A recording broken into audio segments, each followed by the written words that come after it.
I had the great pleasure of chatting with our next guest about the fight right before it kicked off. We just so happened to be in Green Bay at the same time look at us. I mean, one dressed way better than the other.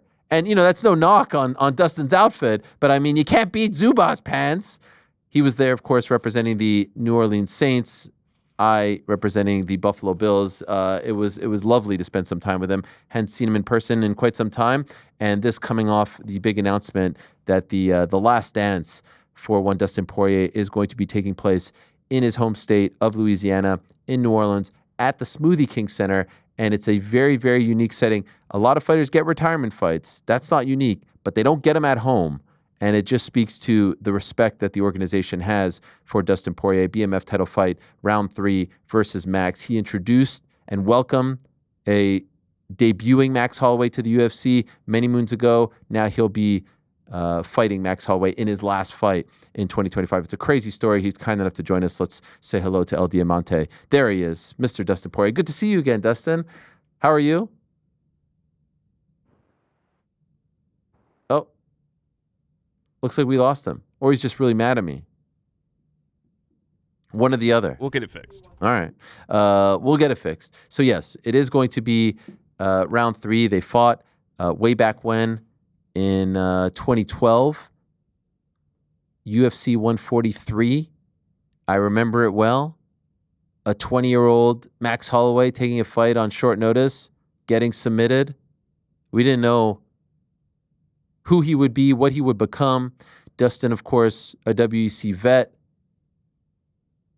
Several fights in the UFC, like 3, I think, fights in the UFC at that point.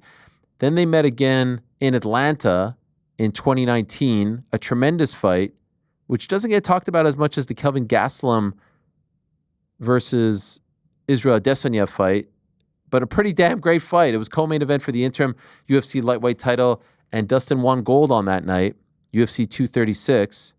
And according to Mike Bond, who does a great job of following all these factoids, stats, numbers, this is the longest spanning trilogy in UFC history.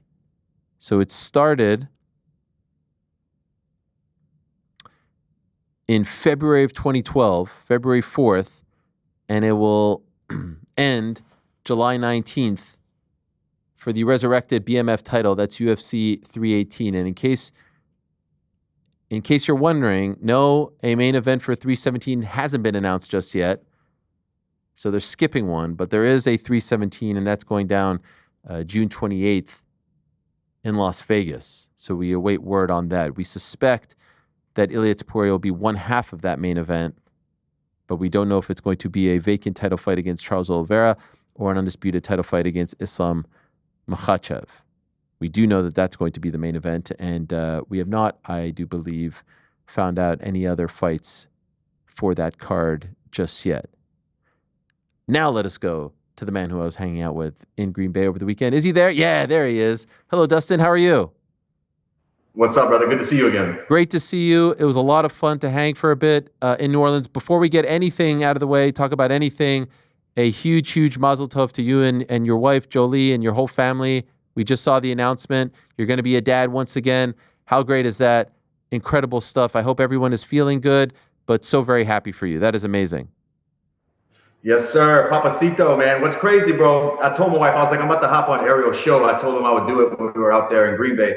She goes, did you know that whenever you kind of broke the news about my daughter Parker, about my wife being pregnant, it was to you in Vegas at UFC 195. So here we go again, bro. Wow, really? That's what I mean. It was early too.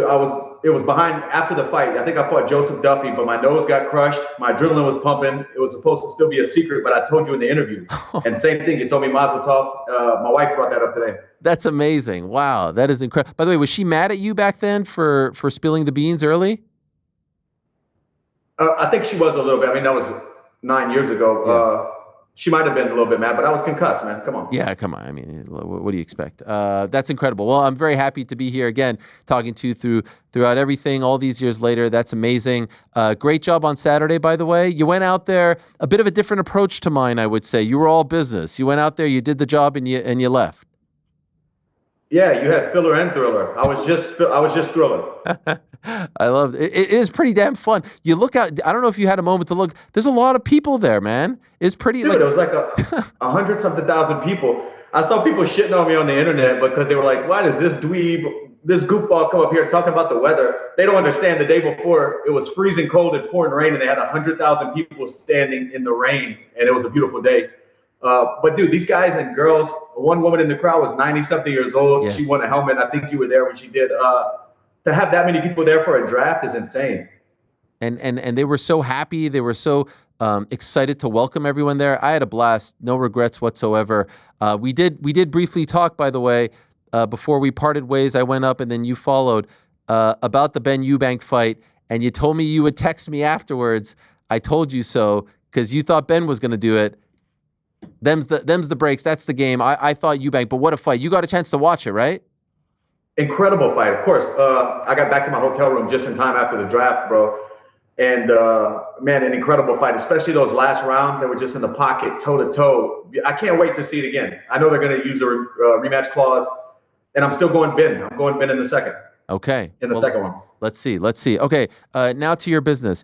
I'd love to work chronologically if we can. When did so we saw you in Newark almost a year ago now, 11 months ago, and you were on the fence. Do you remember the moment where you said, "All right, I'm not done. One more"? When was that moment? Before we got to Max and the date and all that stuff, when did you say, "Okay, we're going to do one more"? You know, in the moment, I felt like this might be it. This is it. That's why I kind of spoke to Joe. I didn't officially announce my retirement, but I felt like this was it. You know, I came short of another title fight. I'm never going to get another title fight. You know, I would have to win 10 in a row probably to get another one. And I don't think I have it in me to go through what it's going to take to get another one. You know, I've been doing this a long time. And I got back home, healed my injuries. My knee was banged up. I went into the fight with busted ribs, so I had to heal. And then obviously the nose was crushed and broken in 5 places. So I just healed up, got back on the mats, went back to American Top Team later on, trained a little bit, came back home. Then I just went again a couple weeks ago, got beat up by Gamrot. And I was like, you know what? I got to do this right. Go out with a big one. I still have it in me to fight. It's just chasing that title and climbing back up a ladder once again.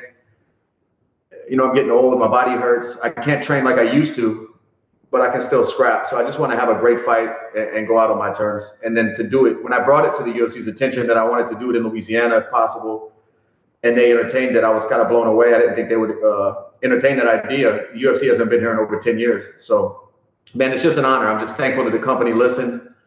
Thank you, Dana. Thank you, Hunter. Everybody involved, the state of Louisiana, Jeff Landry, the governor, like everybody played a huge part in making this dream a reality. So that's the thing. I don't think people truly appreciate this. It happens more in boxing. Like someone says, "Oh, I want a retirement fight." The promotion will cater to that guy, especially if they're a star. You know this. Like the UFC schedule is laid out like years in advance. And so for the stars to align, for them to move things to accommodate you, like we see retirement fights all the time, and they'll happen in Vegas or some random city. For them to cater it all towards you, I'm actually kind of blown away by the honor they've bestowed upon you. And so I'm wondering if they couldn't have made it happen, if it couldn't have been in New Orleans, would you have still come back for one more, or did it have to be the two? Like, I want a retirement fight, and it has to be in New Orleans. Nah, I probably would have still fought somewhere, but just the fact that it all lined up is great for me and my family and people who don't get to travel the world and come to all these crazy fights I've been in. But I probably would have still done one more just because I want to go out. Like, I don't want to leave the octagon like I did in the Islam fight where I'm kind of like second guessing everything. I want to be sure of it. I want to walk into the arena knowing that this is the last time I'm ever going to feel this. And that being said, bro, this whole camp, fight week, everything I'm going to do coming up in these next 2 months, I'm going to just try to embrace, because this is the last time I'm ever going to be put in this position and feel these nerves and get to walk out in an arena and fight another man. And what a legend when they gave me Max Holloway, what a legend to be standing across from. You know, I said legends only, and he's definitely all of that. I'll ask you specifically about Max in a moment, but just curious, one last thing on New Orleans. To the best of your knowledge, how difficult was it because UFC gets crazy site fees now. Like they're on fire so much that they got to go where they're getting, the highest bid. How hard was it to actually get the event to New Orleans, and especially a pay-per-view? Because the last show that was there about a decade ago, that wasn't even a pay-per-view. That was just a fight night that you fought on. So how difficult was that? There was a lot of, like you said, people don't know behind the scenes what's going on. The schedule, the calendar's laid out, deals are in place. So there was a lot of hurdles to jump over, a lot of fires to put out, but dude, we got it done. That's all that matters. Amazing. Now, did you want the summertime, or if they would have said like, hey, it's April, would that have been okay for you? The thing with for me, as I've gotten later into my career, is fighting in the summer is better for me because my daughter is in school and she can, when she's not during the summer, she can come to camp with me. She's out of school for summer, obviously, so she can come to training camp with me, and I don't have to be separated from my family as much. Okay. All right. So this is perfect. So they accommodated you on the time of year, the location, of course. What about the opponent? Did you say, I know you said Legends only, but did you specifically say Max? No, dude, that wasn't a name I even mentioned to them when we started talking about this fight coming together. Wow. This location and retirement fight. I had threw out other names. Okay. Can I ask who those names were? Taporia, Gaethje. I thought me and Gaethje would close the trilogy maybe. But this has been going on so long. Gaethje was matched up with Dan Hooker at the time that this really started taking place. So he was he wasn't an option at the time. If you had a top choice, who would it be? Man, that's tough, looking back, because I've been knowing about Max for a little while now, so I've kind of been set on that. No, I mean, Max is great. Like you said, I was his first fight in the UFC. He's my last. Like I said in my fight with Benoit Saint Denis, bro, this is the nature of the beast. Guys get old, young guys come in. It's just cool that the full circle moment like this, me and Max fought at the beginning of his UFC career, fought in the middle of his run, and now fighting at the end of my career. It's kind of cool. But closing the trilogy out with Gaethje means something to me too. But thinking about what he said in that interview, like, our families don't deserve this. Anytime me and this guy fight, it's going to be a head-on collision. Somebody's getting hurt, or both of us are getting hurt. We can fight 100 times. That's 100 hospital trips for sure. So, not saying that the Max fight won't be a war, because the last one definitely was. And but Gaethje said he was okay with closing this thing out 1-1. And the more I'm removed from that fight being an option, the more I'm okay with it too. BMF title, its involvement in the fight was somewhat up in the air because obviously Max has fought since. Was that something you asked for? They said, hey, we're going to bring it back for this one. How did that come about? They brought it back. I didn't bring that up. I don't know if it has something to do with me pitching to Dana. I was in his office maybe 6-7 months ago or longer, telling him, hey, let's do a BMF tournament. And I pitched me, Gaethje, Max, and Hooker. So, I don't know. Maybe that's why they put. No clue, really. By the way, to the best of your knowledge, did they ever seriously consider that tournament? Because it created a lot of buzz. I remember when you first said it. Yeah, me and Dana sat down in his office and talked about it. But he thought I was talking about like a few month tournament where the guys fight each other, then a few months later they fight again. I was talking about a one-night tournament. Like he told me nobody would sanction that. Like old school, like you have to fight two times. Yeah, and I would be totally down with doing the 10-minute first round. Like if they wouldn't allow one night, 5 rounds each fight, or even one night tournament, 3 rounds each fight, it would be too many MMA rounds in one night for a guy. I would do one long first round, whatever you want, dude. I thought it would be a cool idea. I think there are some commissions that would have sanctioned that, especially maybe like not the prime, the Californias and the Nevadas of the world, but I just don't know if the UFC is in that business anymore. Bro, bring back 10-minute first round. You like that? Love that, man. Love that. And also, if we do it that way, let's go really far back. Like let's do a 10-minute first round, and you judge the fight as a whole, not round by round. Oh, you prefer that?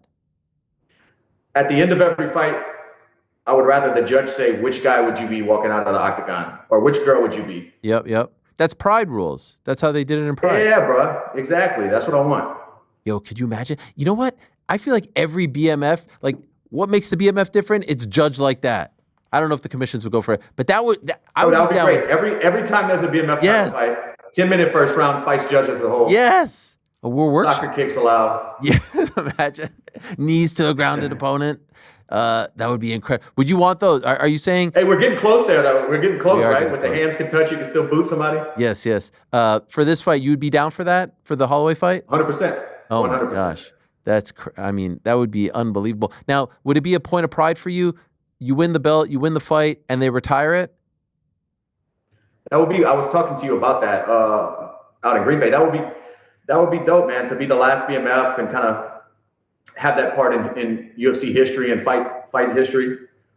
But it's whatever, dude. I just want to get. I've never lost 2 in a row. So obviously, I lost my last fight to Islam. I plan to retire keeping that same pattern. And I'm wondering, in the discussions, did that come up? Like, hey, if I win, are you guys going to retire it? Do I get that honor?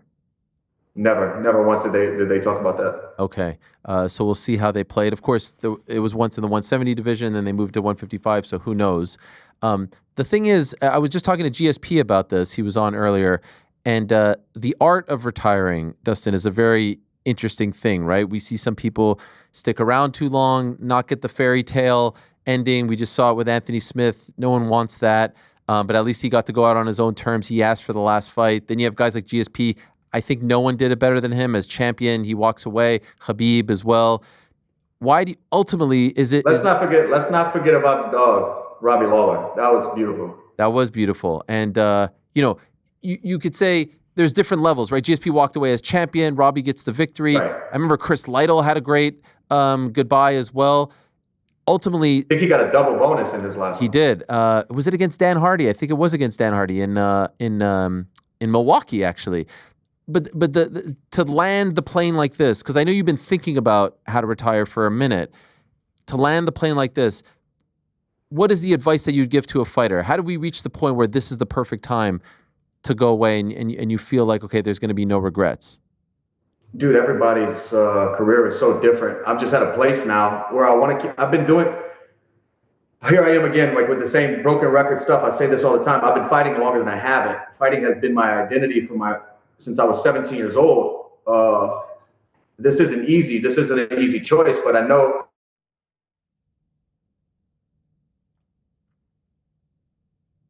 It's coming back. 6 years old. January I'll be 37. No dog, new tricks, but doing those tricks on a regular basis and training like I need to train for me personally to think I'm prepared for fights.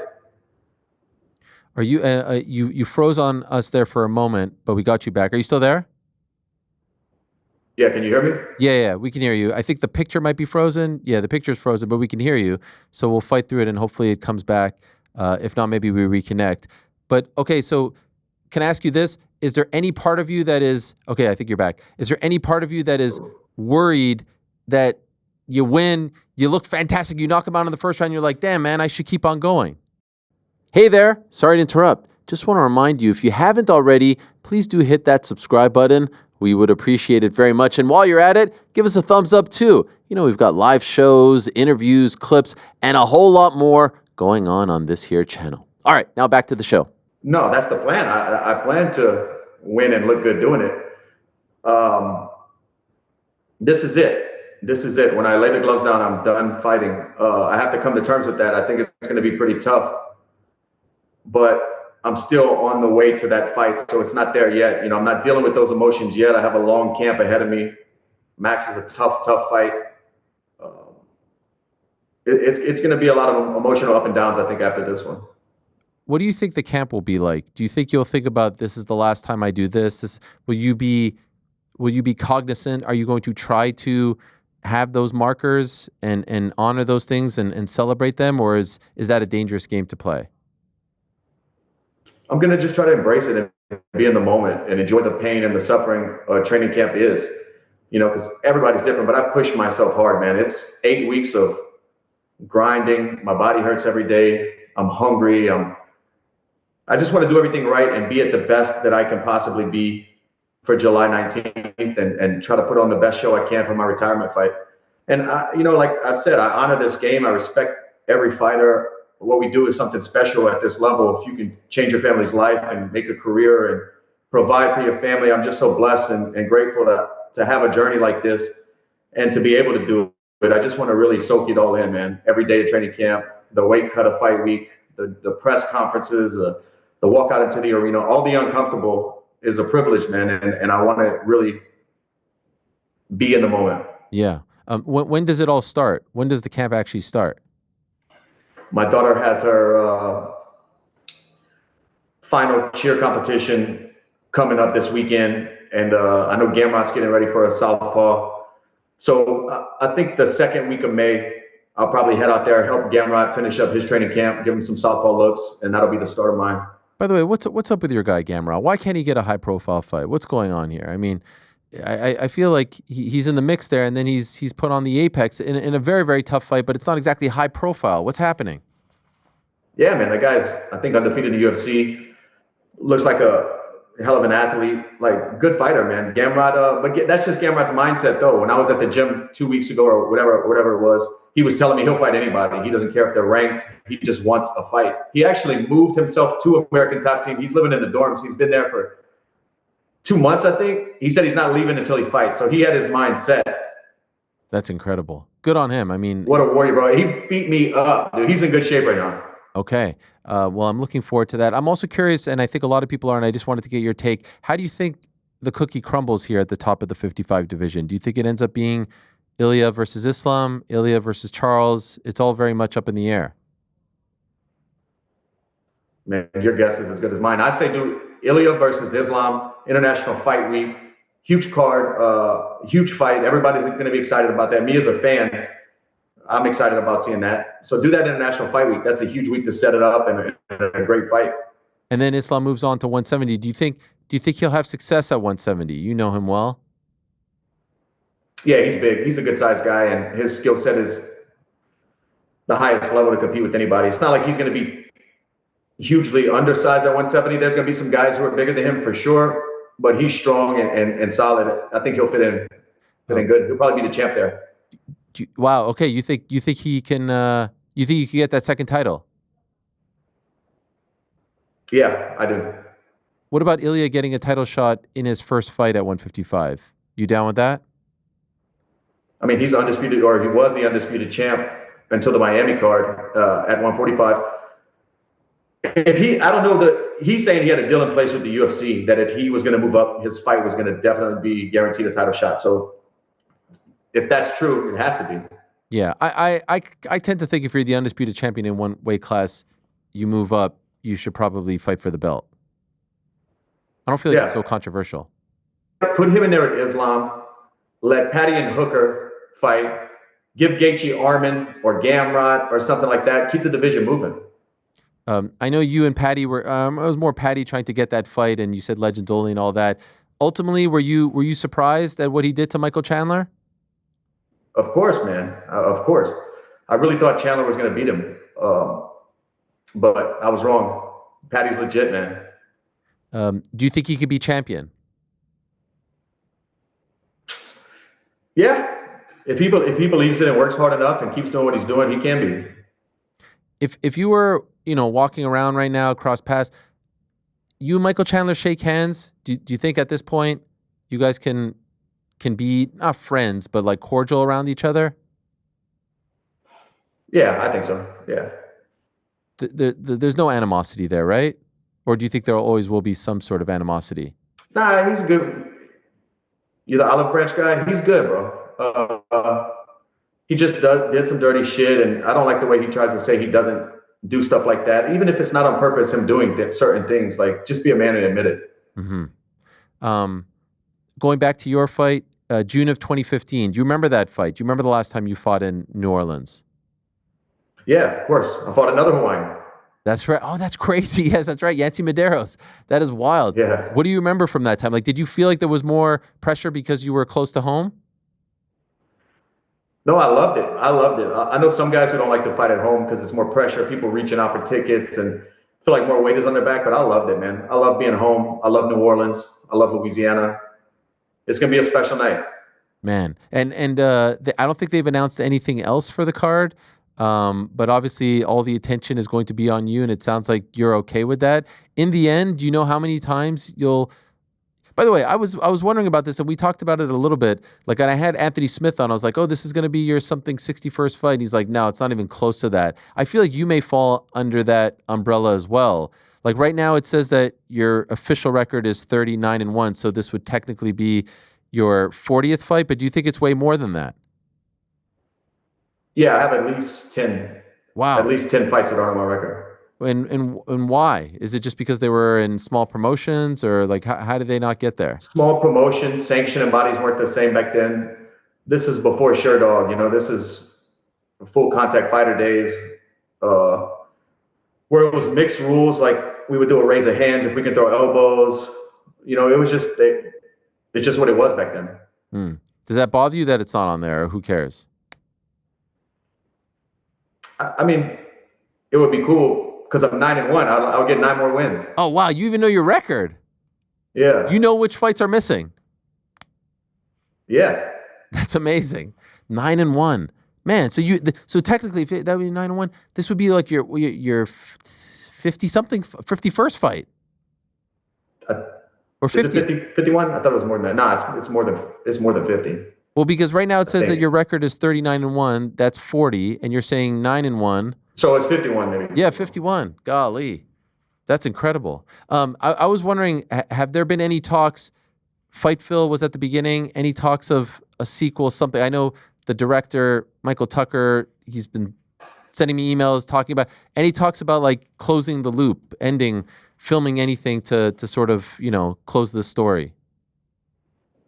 Yeah, man. I don't know how much or how little I can actually talk about this, but they flew in from Germany a few weeks ago and started filming just to have some things in case this takes off. But that is the plan. A close to Fightville with the same husband and wife, Michael Tucker, and his wife Petra, who shot the first film. So it's crazy full circle thing right there as well, man. Wow. He actually, honest to God, didn't tell me that.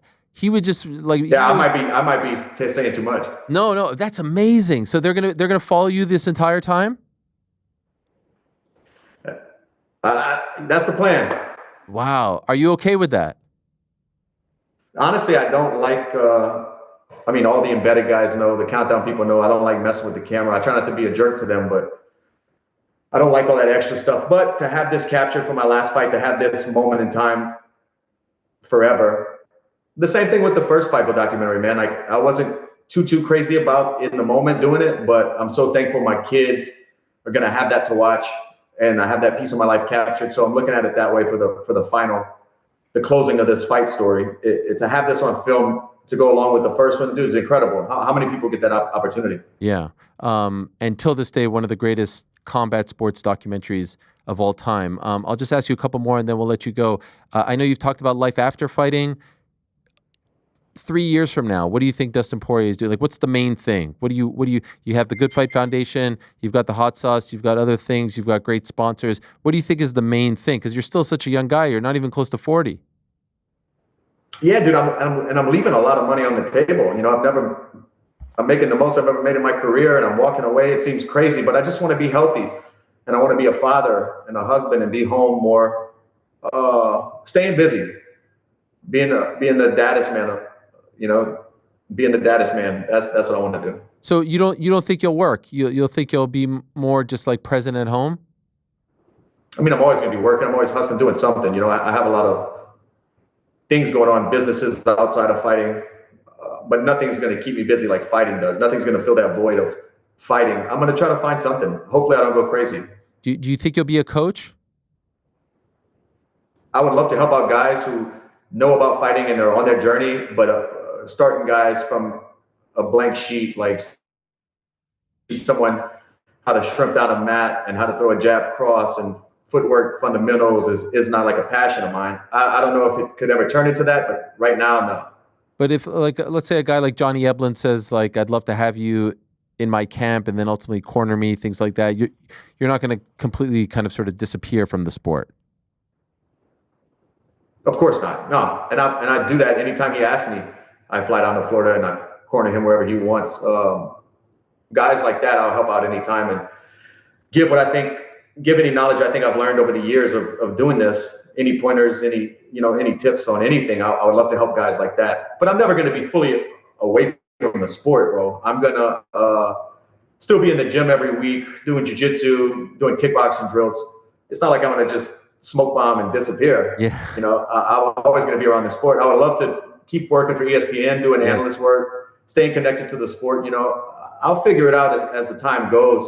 I don't want to plan too far. I don't want to plan too far. I got a lot of work ahead of me. And I think after July 19th, I'll really be able to process it all. Teddy Atlas told me, man, he said, it's hard to see the picture when you're standing this close to the frame, and I'm still right in front of the frame. Wow. God, Teddy is so damn good with those. Did he tell you that recently when you guys were working together? No, he told me this years ago. It never left my mind. I think about it all the time. Wow. God, I love Teddy. He's so profound. You did great at 314, and it seems like you're getting more and more comfortable every time on camera doing the analyst stuff for ESPN. Do you feel that way? Do you feel like you're getting more comfortable up there? Yeah, it's all about reps, as you know, as anybody who's on live broadcast knows. The more I do it, the more comfortable I get, the more I feel like I can be myself, and you can see who I truly am. I'm not like biting my tongue or not trying to speak too much because I don't want to step on another analyst's toes or overtalk myself, So as I find the groove and the flow of live TV, I think you'll see more and more of who I really am. I just need to get on there. I need the reps. What are the plans for the walkout? Anything special? Dude, I might stick with the same mashup I did in Jersey. Yeah. I don't know. But I was thinking, here's the thing. I was thinking, my first fight in the UFC, when I fought Josh Grisby, I walked out to Lil Wayne. If Lil Wayne wants to walk me out in New Orleans, I'll walk out to Lil Wayne on my last fight and switch up to James Brown. Yo, that would be sick. Or Lil Wayne singing James Brown. I might be pushing it, but I'm okay. down. Maybe that's pushing it. Wow, yeah, two Louisiana legends. Is this have you made the request yet, or is this the official putting it out there in the ether?